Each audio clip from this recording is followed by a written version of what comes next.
Ente OVNI.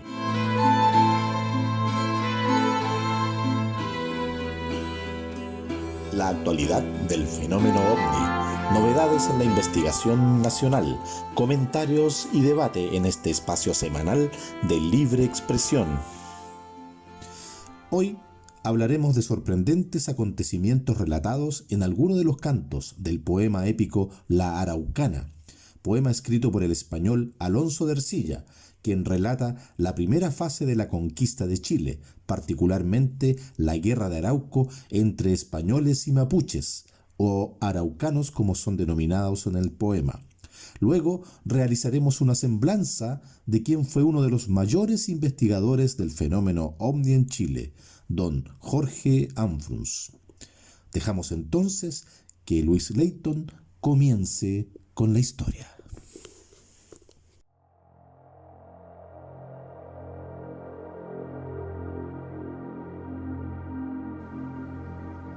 Sábete, hijo mío, que la humanidad se divide en tres categorías: los chilenos que no saben nada, los extranjeros que saben un poco y los mapuches que lo saben todo. Proverbio araucano. En un rincón, en un papel o en un cajón, dice el estribillo de una hermosa canción creada por un cantautor catalán. Se refiere a esas pequeñas cosas que todos tenemos guardadas en algún lugar de la casa.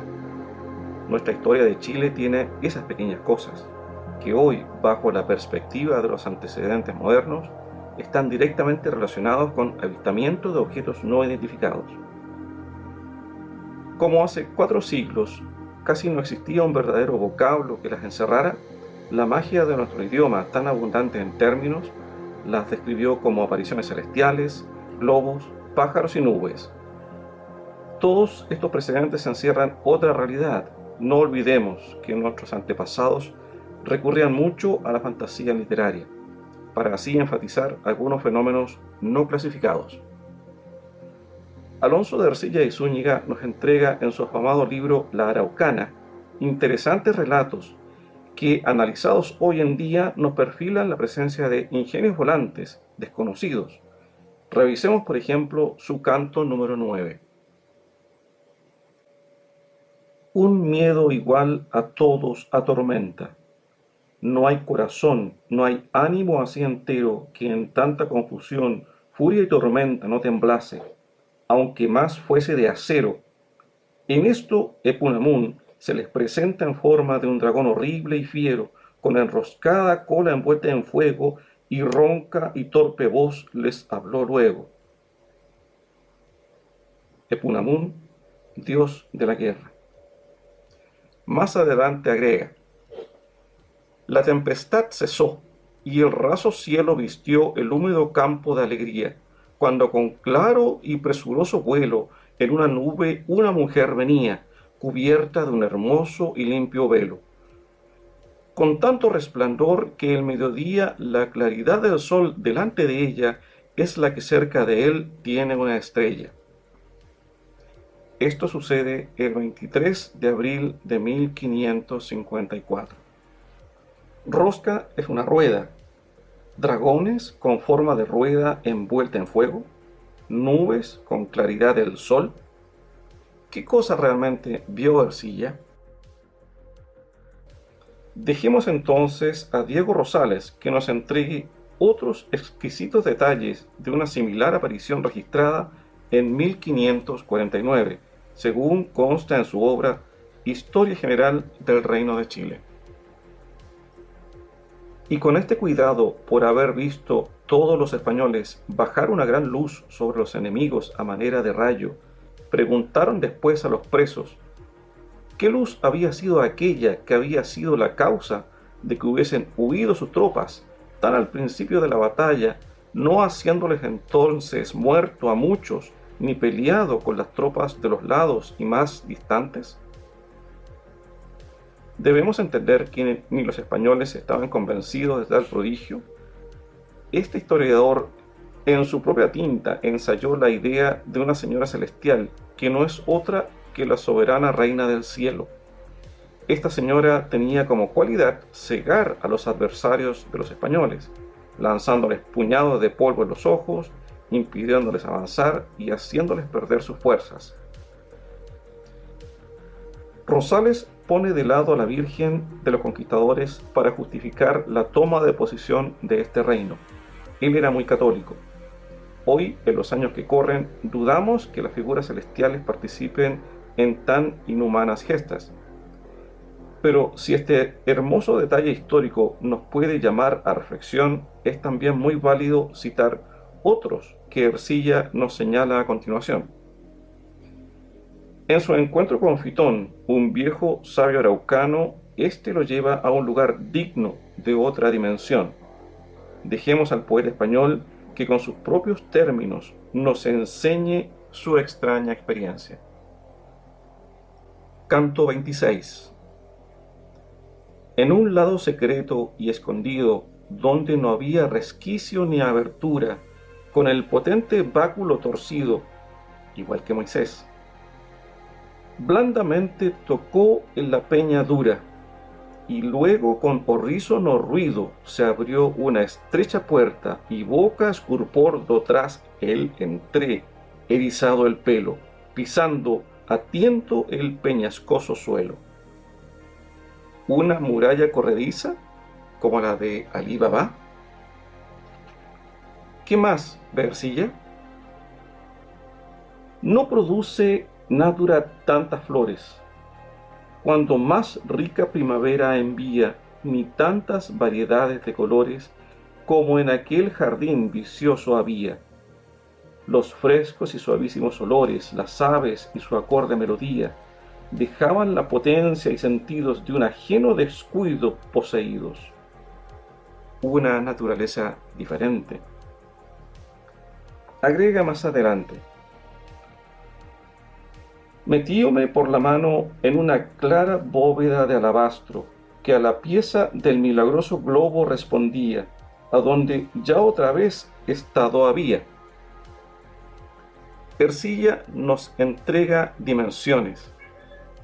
En medio de esta cámara espaciosa que medía media milla, encuadrado por arte y labor maravillosa en el aire, por sí se sostenía el gran círculo y máquina de dentro, parece se afirmaba por su centro. Media milla equivale a 804 metros de longitud. Por lo tanto, el cuadrado tenía 647.220 metros cuadrados, más que una sala tenía características de un hangar o un planetario. En el canto 27 nos informa la dimensión del círculo flotante. Era en grandeza tal que no podrían 20 abrazar el círculo luciente, donde todas las cosas parecían en su forma distintas y claramente. Los campos y ciudades se veían, el tráfago y bullicioso de la gente, las aves, animales, lagartija, hasta las más menudas sabandijas. Si consideramos que un hombre de nuestra época puede abarcar 1,60 m extendiendo sus brazos, esto llevado a 20 nos da 32 metros de diámetro. ¿Cómo se podía mantener en el aire una esfera de tal porte? ¿Qué clase de visor era el que permitía ver hasta las más pequeñas sabandijas? Y ahí Fitón, el viejo sabio araucano, le muestra todo lo que el insigne poeta nunca imaginó ver. Para finalizar toda su larga experiencia, tomamos una parte de vital importancia. Y como ves, en forma verdadera, de la Tierra la gran circunferencia. ¿Dónde estaba Ercilla en esos instantes? ¿Podría la esfera de 30 metros mostrar la Tierra y su forma, de no haber estado en el aire o apoyada por un sistema audiovisual, llámese hoy diapositivas o video? ¿Qué técnicas poseía este viejo sabio araucano para mandar a otra dimensión a Ercilla, ya que lo hizo ver todo el mundo y todas sus latitudes frente a una esfera calculada en 30 metros, o adentro de ella? Quien quiera indagar sobre este aspecto puede leer completamente este canto y se dará cuenta de esta mágica experiencia vivida por el guerrero y poeta español. Hasta acá dejaremos su relato, fiel testimonio de que la sabiduría araucana se las traía muy calladamente hasta la llegada de los conquistadores de América, y que aún sigue por completo desconocida para los que nos denominamos como chilenos. Este fue un extracto del libro OVNIs, extraterrestres y otros en Chile, del autor Jorge Anfrance Dumont.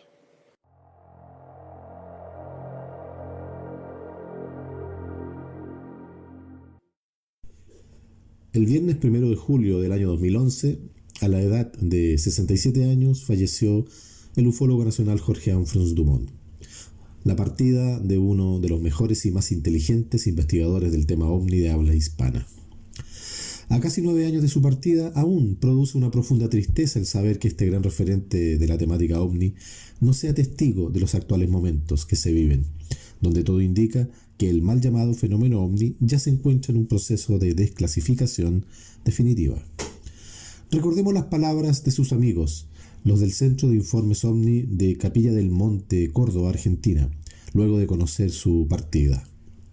Es absurdo que estos extraordinarios referentes que hipotecaron su vida trabajando en un tema tan desacreditado y controvertido no puedan disfrutar del placer de saber que nunca estuvieron equivocados. Pero el amigo Jorge, desde el otro lado, ya sabe que nada fue en vano y que su entrega tuvo una razón de ser. Luis, como investigador tuviste el doble privilegio, conocer a la persona y trabajar con el investigador. ¿Cuál es tu semblanza sobre Jorge Anfrance y cuál es la importancia que él tuvo a nivel nacional e internacional? Cuando traigo a mi memoria recuerdos de Jorge Anfrance, lo primero que viene a mi mente es una imagen de los años 90, cuando recién conocía yo el trabajo de Jorge. Lo recuerdo detrás de su escritorio, escribiendo en su vieja máquina de escribir, rodeado de libros, papeles, con un cigarro encendido y quizás con una taza de café a medio beber, y con esa mirada de pregunta profunda, de algún modo que se hacía todos los días. Si hay algo que Jorge me legó dentro de la experiencia de investigar junto con él, fue esa visión de investigar, de pensar las cosas dos veces, de darle vuelta a los hechos y eventualmente, si hay que almacenarlos, no arrojarlos a la basura, sino simplemente guardarlos para después. Cuando conocí a Jorge, yo recuerdo que me llamó profundamente la atención la calidad de las respuestas que me dio. Y con el tiempo entendí por qué. Y con el tiempo fuimos a investigar juntos, fuimos a la biblioteca a buscar viejos libros, noticias de los diarios, a recoger o rescatar información que de otra forma nadie habría conocido y que alguna de ellas plasmó en sus libros. Lo que más me llamó la atención de esa parte, de esa etapa, es que de algún modo pensaba que la sociedad chilena se estaba perdiendo de algo. Quizás entendía que la farándula nos estaba tomando por asalto y que estábamos entregando cosas muy importantes sin saber por qué. Dos frases que él decía constantemente era que las noticias llegaban a Chile con pijama, listas para dormir, como queriendo decir que ya no había ningún análisis que hacer, ya todo venía digerido y pensado desde fuera. Y lo segundo es que decía que la información está botada en la calle, o sea que de algún modo no le damos valor a las cosas que tenemos, y si alguien se pone a pensar solamente por un momento, puede llegar a descubrir grandes cosas. Eso fue el legado más que nada de Jorge para mí. Por supuesto, sus libros quedan, pero ante toda esa visión de tener una segunda mente, una segunda vuelta a los hechos, a ser más quisquilloso cuando uno escucha algo, cuando alguien ve algo, porque esa información, ese dato, eventualmente calza con algo que uno escuchó o vio mucho tiempo antes. Ese valor lo mantengo. Esa capacidad pienso que de algún modo me ha servido mucho porque forjó parte de mi vida. Hoy día recuerdo a Jorge porque, bueno, entendemos que se acerca un nuevo aniversario de su fallecimiento y entiendo que una persona que dejó huella, que dentro de todo lo bueno y malo que hizo o pudo haber hecho en su vida, nos dejó un legado, no solo a sus libros, sino también a quienes lo conocimos. Por eso a Jorge yo lo recuerdo todos los años con una copa de vino y un llamado al universo de que donde sea que estés, espero que estés bien. Escuchemos ahora un extracto de una entrevista que se le hizo a don Jorge Anfrunz en un canal de televisión argentino hace aproximadamente ya casi 20 años. El programa se llamaba Zona Infinito. Es don Jorge Anfrunz. Gracias por acompañarnos. Placer es mío de estar con usted. Qué bueno reencontrarnos. Nos hemos encontrado en Chile, nos hemos encontrado en Córdoba. Qué bueno. El tema nos junta. ¿Por qué no? Y hay mucha gente que no solo le interesa y sino se ha detenido en algunos testimonios. Y ha sido de su caso, por ejemplo. Usted nos ha despertado algunos datos reales, por lo pronto, que han ocurrido en su Chile y en Sudamérica. ¿Cómo viene Sudamérica con el tema OVNI?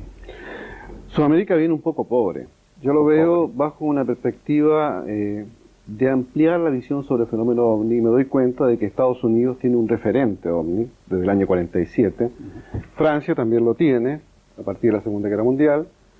Y Sudamérica se quedó atrás porque hizo de antena repetidora de las cosas que se decían en Estados Unidos y de las cosas que se decían en Europa. Ajá. En circunstancias que nosotros tenemos casos, por ejemplo, de abducciones, que son los raptos de los seres extraterrestres para con los terrestres en la Tierra, en el año 1957, caso Vilas-Boas en Brasil, y que si uno lo busca hoy día en los anales de la investigación, aparece como medio olvidado.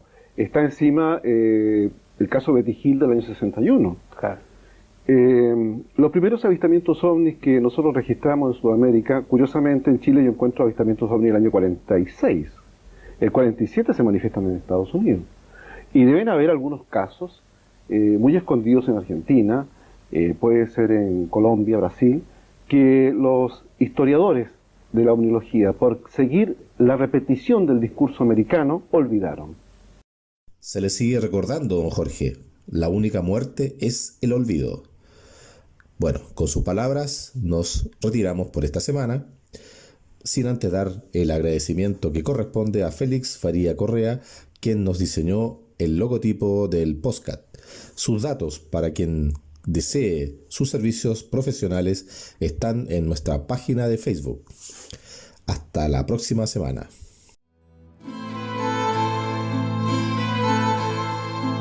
Incidente OVNI.